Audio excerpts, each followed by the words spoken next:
Hello, worshipers. Okay, my mom just came up with that right now.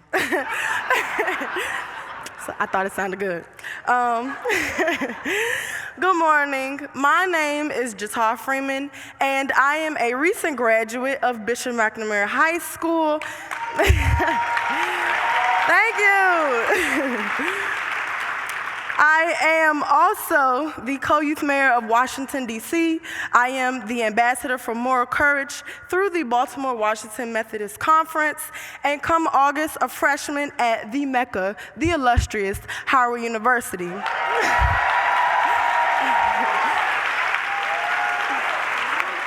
You know. And I also attend the Ebenezer United Methodist Church, which is pastored by the amazing Reverend Pastor Brashawn Jenkins.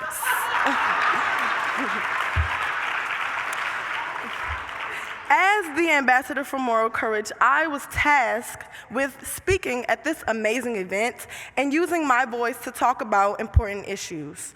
The questions that I was given to answer were, what is your prayer for the church? And why is it important to engage young people in the work of social change? And how can young people be a catalyst for community change and God's good in the world? My prayer for the church is a simple one. My prayer is that the church continues to be a beacon of hope for all people in this world that we live in. Oftentimes in our lives, we are faced with violence and destruction, heartache and grief, loneliness and the feelings of abandonment, frustration at the feeling that our cries of help are never heard, or we fear for the safety of our lives, like my friends and I oftentimes feel living in Washington, D.C. But that is where the church comes in. The church must be a place of refuge for all people, regardless of race, class, creed, sexual orientation, or their background, where they've come from, who they are, and especially what they've done. The church must never be judgmental or hateful or patronizing.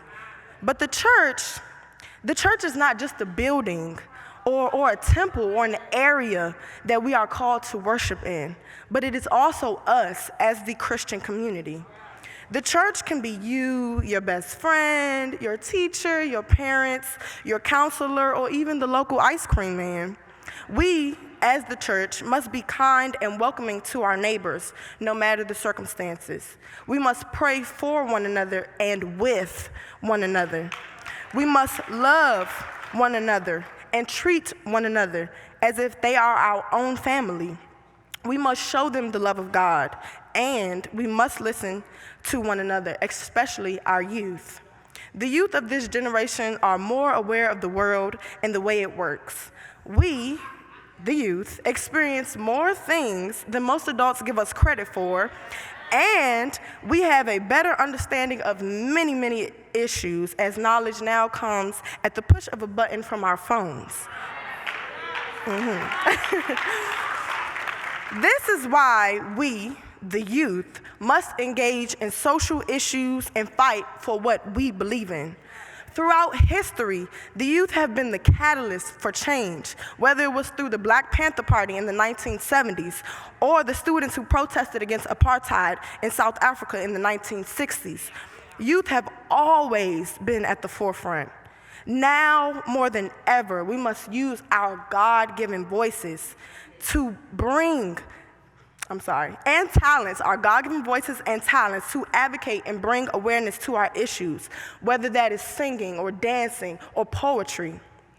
But as Christians, our job is not to only be advocates, but also be teachers.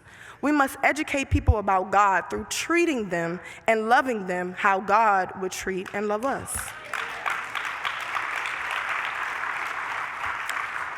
Our job as Christian youth advocates is to be a powerful front that holds people, especially in high political offices, accountable while finding solutions to the problems in our community, such as gun violence, gentrification, and other things like education.